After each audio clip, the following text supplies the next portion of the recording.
Assalamualaikum warahmatullahi wabarakatuh. Kali ini bertemu lagi di channel Belajar Hukum. Nah, pada bahasan kali ini atau diskusi kali ini kita mau sampaikan terkait dengan mekanisme atau cara untuk menagih utang secara efektif, yaitu dengan cara kepailitan. Nah, kenapa saya katakan kepailitan? Karena pada prakteknya atau mungkin pada tahun ini ya, banyak sekali kasus-kasus permohonan kepailitan atau PKPU yang didaftarkan pada pengadilan niaga.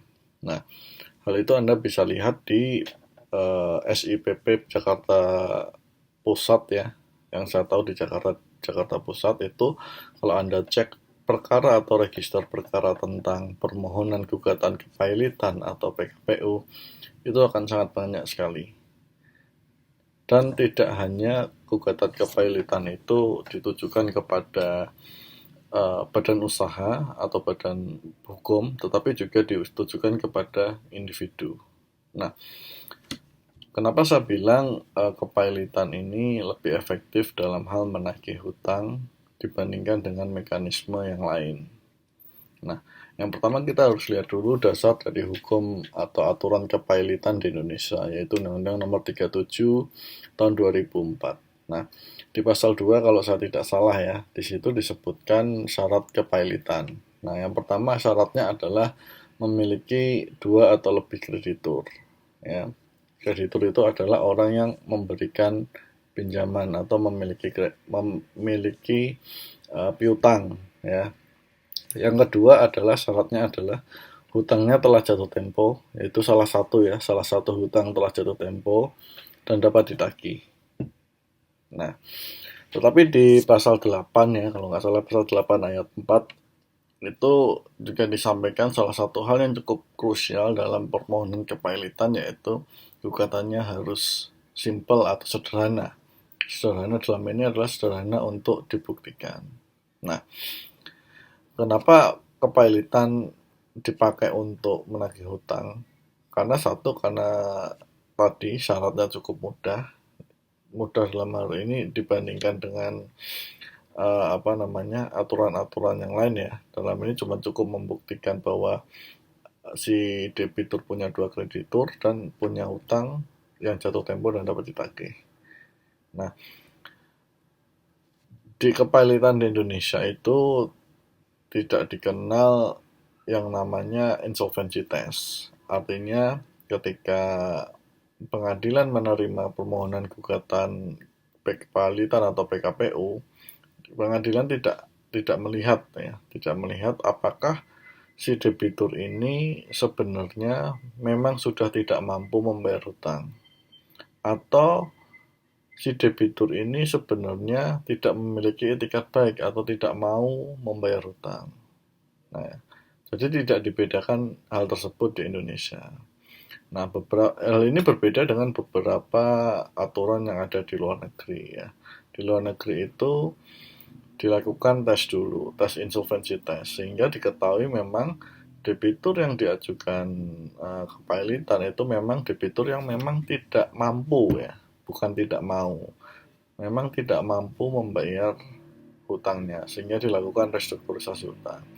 Nah, tetapi di Indonesia hal itu tidak ada. Artinya entah dia mampu sebenarnya tidak mau, tapi tidak mau, atau memang sebenarnya tidak mampu membayar hutang, itu tetap bisa diajukan kepailitan.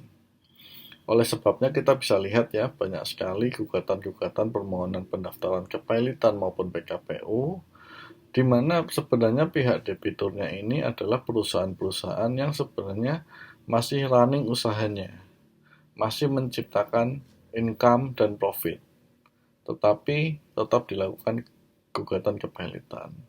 Nah,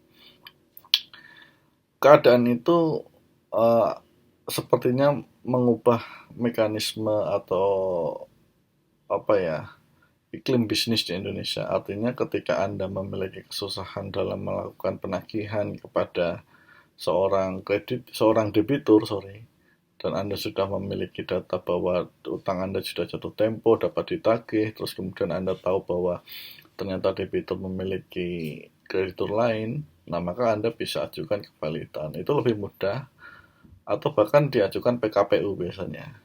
Nah, karena prosesnya sangat cepat ya dibandingkan dengan Anda menggugat melalui mekanisme perdata biasa.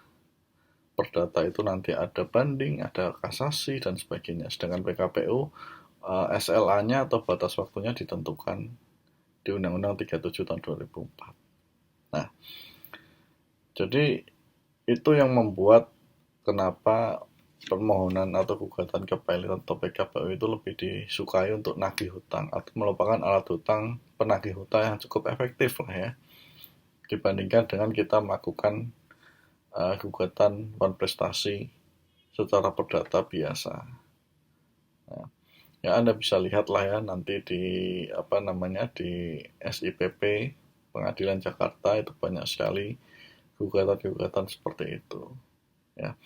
Yang kedua, seorang debitur akan berpikir mungkin beberapa kali ya, terutama debitur-debitur yang memang uh, performa perusahaannya itu bagus dan menghasilkan laba.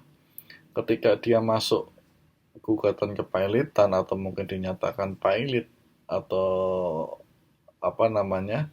sedang masuk proses kepailitan, maka akan timbul beberapa preseden. Ya, yang pertama tentu presiden dari mitra kerjanya. Nah, di mana itu mungkin bisa mempengaruhi kinerja si debitur atau kinerja perusahaan. Yang kedua, ketika itu disetujui pilot, maka seluruh aktivitas bisnis, seluruh aset-aset perusahaan debitur itu dalam penguasaan kurator, ya, atau penguasaan pengurus lah ya, kalau di PKPU. Nah, hal itu menyebabkan kinerja dalam melakukan aktivitas operasional seperti biasa itu tidak bisa dilakukan karena semuanya harus berkoordinasi dan harus di bawah persetujuan kurator. Nah, itu mungkin pertimbangan yang menjadi berat kenapa ketika seorang debitur atau sebuah debitur itu diajukan kepailitan, dia langsung secepatnya menyelesaikan dengan baik. Entah itu melalui jalan perdamaian atau dilakukan pembayaran kepada si pihak pemohon. Nah, saya pikir itu yang menjadi bahasan kita kali ini yang mau saya sampaikan ya. Jadi ini bukan nasihat hukum, ini tujuannya hanya untuk pembelajaran saja, kita mencermati kondisi di lapangan, adanya praktek-praktek yang seperti ini. Nah, mudah-mudahan apa yang tadi saya sampaikan bisa memberikan insight atau manfaat lah ya bagi kita semua. Kurang lebihnya saya mohon maaf. Terima kasih sudah menonton. Assalamualaikum warahmatullahi wabarakatuh.